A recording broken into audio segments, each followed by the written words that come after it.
Hello everyone, how are you doing? This is MD Tech here for another quick tutorial. In today's tutorial, I'm going to show you guys how to help yourself if your Crunchyroll website is not working properly on your computer. So if you're trying different web browsers and you're still coming across this issue, in today's tutorial, I'm going to show you guys how to hopefully resolve it without too much of a hassle. And let's go ahead and jump right into it. First thing I recommend doing would be to make sure that you are connected to the internet. So go to a different website, make sure that you are connected to the internet. Something else you could try here as well, if you have an ad blocker installed on your web browser, you want to go underneath extensions and then look into actually going underneath more actions and then actually turning it off for a particular website, making an exclusion under here for a certain website that you do not want it to run on. So there could be an issue with your ad blocker, basically is what I'm trying to say.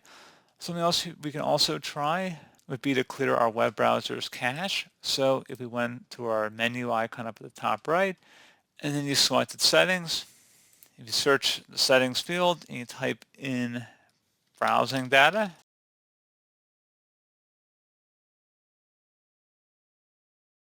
and it should be a clear browsing data now option. So choose what to clear, select all time, and make sure cached images and files is selected here. It's probably the most pertinent one, as well as the cookies and other site data. Please keep in mind if you have different passwords on sites, you may be signed out. You'll have to sign back in once you clear out these settings. So go ahead and select clear now. And then once you're done, you should restart your web browser. And then again, hopefully that should have resolved the problem.